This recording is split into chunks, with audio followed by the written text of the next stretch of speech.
Hello everyone, I am back and I am not doing 3D printing, and the reason why is because I've run into issues. The hot end on the printer kept jamming. It wouldn't extrude the material. It would work for about 2 hours and then it would just stop. So I gave up in frustration on that, and I have bought a new extruder and a new hot end that does not have a Teflon tube inside, so that should help. Don't know, I will find out. But it's not here yet. I was hoping to get it today, but it's not here, so maybe tomorrow, we'll see. So in the meantime, I am doing 3D scanning. Back to doing that. Let me show you what I've got. So those of you that have been keeping up, this is the 3D model for both a C8 that I have cut away some of the body panels to expose what's underneath as far as fixtures and stuff that cannot move. And then the other thing is that blue one, and that's the gray here. The blue one is one of the 3D models I got from my designers. I highly suspected that that would not work on the C8, and sure enough, that is the case. But I also was getting a lot of criticism about the design, saying, hey, the fenders are too high here, too much ground clearance, stuck out too much. It just went on and on. So what I did was, on my Facebook page, if you're following it, you can see in one of the groups I'm in. But the criticism that it has too much ground clearance. You can see that the model is in blue, the C8 is in gray, and mine actually has 1.5 inches less ground clearance than a factory C8. The other thing, my fenders are too high. Well, if you look at this picture, you can see that the blue fender is actually only a little bit higher right through there, but other than that, it's actually lower than the C8 fenders. So that criticism is not valid. Same thing with the back. Oh, your back fenders are too high. You can see that in this, the back fenders on my model aren't even close to as high as they are on a C8. And then the other thing is, it's too big in the back. Well, same thing. There's the back of a C8, and the blue is the back of my model. The front, same thing. They said, oh, your front sticks out too much. No, actually, there's about 6 inches. The C8 sticks out further than my model. Let's go to the next one. On the back, you can see that this is one of the issues. The model, it was supposed to fit on a C8. And the thing that is standard between the two is the wheelbase. So I set the wheelbase of the model to match the C8, and sure enough, this is too low. There's no way that'll work. But you can see that again, they said the back end of my car was too high. Well, you can see it's 6 inches lower than the back of the C8. They said my car was too wide. You can see it's actually narrower than the C8. Again, that won't work because this is what it would look like. The tires would stick out that much. Next one. Here's the front end. The gray again is the C8. I did cut it in half so that I could see half of it completely with the model, and then this half. It would be gray if the blue did not stick up higher. So where you see the blue on this side is where that fender's actually a little bit higher than the C8, but the rest of it is lower. This, you can see how much. You can see that it's actually a little bit narrower there. These little artifacts that you see here that's how close the C8 is to my fender. So my fender is pretty much right at where the C8 is. It's poking through. Let's go to the next one. Back end, you can see what I was talking about or showed in the other one. It's actually narrower than the C8. I think that was 1 inch. No, it's 3 inches, 3.5 inches. And then it's significantly shorter. Again, those won't work because this has to fit over, my body has to fit over where the C8 is. Otherwise, I have to cut out structural things from the C8, which I'm avoiding doing. All right, and then this side has, they're complaining about the fenders. Too much wheel gap between the tire and the fender. Well, you can see that My fender goes down significantly lower than the C8 fender. That's where the C8 fender is. Again, you can see where the front end difference is here. There's the C8 front end, there's my front end. The back, you can see the same. There's an issue here where the vent, the radiator for the C8 is right in here somewhere. So this vent has to be moved forward to cover that radiator. And again, the back end's too low and too short. From the top, you can see the same thing. There's the back of the car. This spoiler should obviously stick above the C8 body to do any good. It does not. Again, you can see there's my shape of my front end, and then there's the shape of the C8 front end. All right, I think we're back to the beginning. So, all of this has prompted me to realize, and I was afraid of this, that the designer did not take into account the shape of the C8. This body would not fit, even come close to fitting on a C8. Now, what I had done previously is I made a clay model. So there's a clay model. The way I made this clay model is I took a scale model of a C8, I think it's 1/24 scale if I'm not mistaken, and then I put clay on top of it to say, okay, this is the basic shape that I want. This is a year ago, 2 years ago that I did this, and the idea was just to see, can I do what I want to do? This is a proof of concept. And look, how would it look? And personally, I like the look of this. I know some people might not, but again, I didn't want to start if the whole thing wouldn't work. So this side is the side that is the way I want it. I did on the other side check to see what would happen if I changed it a little bit. So this side is slightly different on purpose. The end result though is I like the initial side better.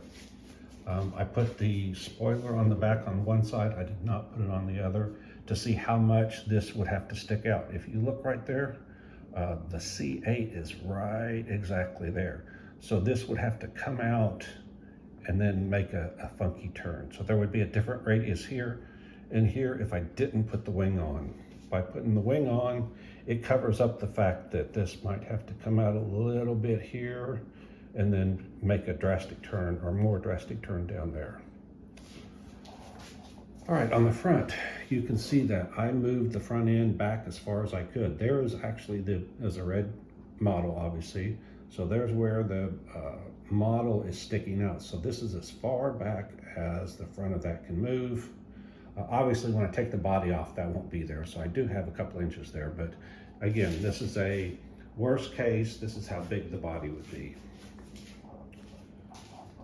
Same problem that I might have here is the radiator is somewhere back around here. I'm not sure exactly where. So this might have to be moved forward a little bit. I just drew it on there. That's actually just marker so that I could see what it would look like. The wheels are pretty much the way they are. And if we look at the back, let's go around the back here. And you can see there's the spoiler. So that's what it looks like. That's where it covers up. You can see right here where that hump is. So I needed to cover up that hump. I decided I would do it with the spoiler. This one's probably a little extreme, but again, the idea was, can I make it look good by putting the spoiler on there? And I think the answer is yes. I'll just have to adjust the size. This one happens to be a coupe, which has the hatchback right here, goes all the way back to here, which again is why this corner is critical, because it's got to be able to open right here. This whole hatch opens up. So I can't cut those corners off unless I want to remake the hatch for every car, and I want to avoid doing that. The convertible, this part lifts up. Here it does not have this glass here, it comes straight down here. This part lifts up, the top goes into a cavity right here, and then this closes back down. So people said, well, you need to raise the roof up. Well, the problem is that I need to make sure it'll clear. I don't know how much clearance there is when the roof of the car is in the compartment. So until I know that, I can't do anything. What I did do was there's bumps here on the roof of the C8. I smoothed them out. I think I can get away with just putting a thin layer to round this out a little bit. but they were talking about making it almost bubble shaped, and I don't know if that'll work. And I won't know until I get the car back in my hands and check it. What I'll do is put something on top of the top and then close it and then see what it looks like. Maybe I'll put clay or something like that, something that can be smashed down but won't damage it if it won't fit. The other issue is where the trunk opening is. The trunk opens this way, this opens that way, and if I raise this surface up any, there's likely to be interference there. That'll have to be something I'll have to solve, but only on the convertibles. The hardtops, that won't be an issue. All right, while we're here, here's the next thing I'm going to scan. This is a Chrysler Atlantic. It was their take on what a Art Deco style car after the old Atlantic, Bugatti Atlantic, would look like. I've liked this. When I saw it in pictures, when it first came out in 95 as a show car. I really liked it. Over time, it's like, I'm not as much of a fan. But you can see that that was kind of the influence of what I was going for between these two, between an original Atlantic and this one, somewhere in between. I wanted to modernize and stylize it and make it a little bit meaner looking. This one's nice, but it's kind of sedate looking. The intent is to be a little bit meaner. Not sure about how much this nose is going to stick out. Again, that's going to depend on what's underneath. I'll know that in just a little bit because I just scanned this and I have the 3D model, and then I'll need to convert it to the same file format, and then I can do like I did with the other one. I can put a C8, put it in with the same file as the C8, superimpose them on top of each other and see where my clearance issues may or may not be. That takes care of all of that. There's my scanner. It's an Einscan HX.